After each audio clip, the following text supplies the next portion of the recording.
asalaamaaleykum mbokk yi tey la dibéer fukki fan ci safar muy weeru diggi gàmmu di ñaareelu weer ci atum junni ak ñeenti téeméer ak ñeent fukk ak juróom ci gàddaay yonent bi sallallahu alayhi wa sallam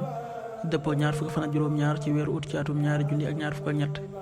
fukki fan ci weeru safar dafa bokk ci lim yi fàtteekoon tey ci dibéer ji rafetul ñaanuk bés bi yow sunu boroom yàlla na nga nu nangul yow yaa aji dégg ji tey aji xam ji rabbana taqabbal minna innaka antas samiul alim rabbana taqabbal minna innaka antas samiul alim xadiisu bis bi yonent bi sallallahu alayhi wa sallam nee na sàkku xam-xam farata la ci bépp jullit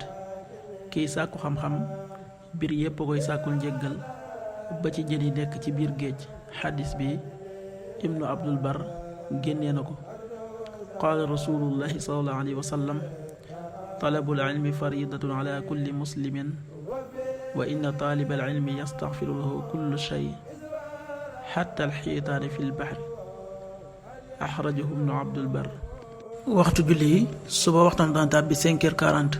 juróomi waxtu yu tegal ñeent fukki simili tisbaar 13h36 benn waxtu yu tegal fanweeri simili ak juróom benn takkusaan 16h36 ñeenti waxtu yu tegal fanweeri simili ak juróom benn timis 19h25 juróom-ñaari waxtu yu tegal ñaar fukki simili ak juróom gee 20h36 juróom-ñetti waxtu yu tegal fanweeri simili ak juróom benn loolu mooy waxtu julli ci Touba ak li ko wër bu fekkee nekkoo Touba soo ko féetee penku ñaar fukk ak juróom-ñaari kilomètre yu ne wàññil benn simili soo ko féetee sowwu ñaar fukk ak juróom-ñaari kilomètre yu ne yokkal benn simili soo ko féetee gànnaar wala Saalum téeméeri kilomètre yu ne yokkal benn simili jant bi dana fenk 6h55 juróom benn waxtu yu tegal juróom fukki simili ak juróom di soo 19h21 juróom-ñaari waxtu yu tegal ñaar fukki simili ak benn yàlla nanu yàlla nangul te nangul leen amin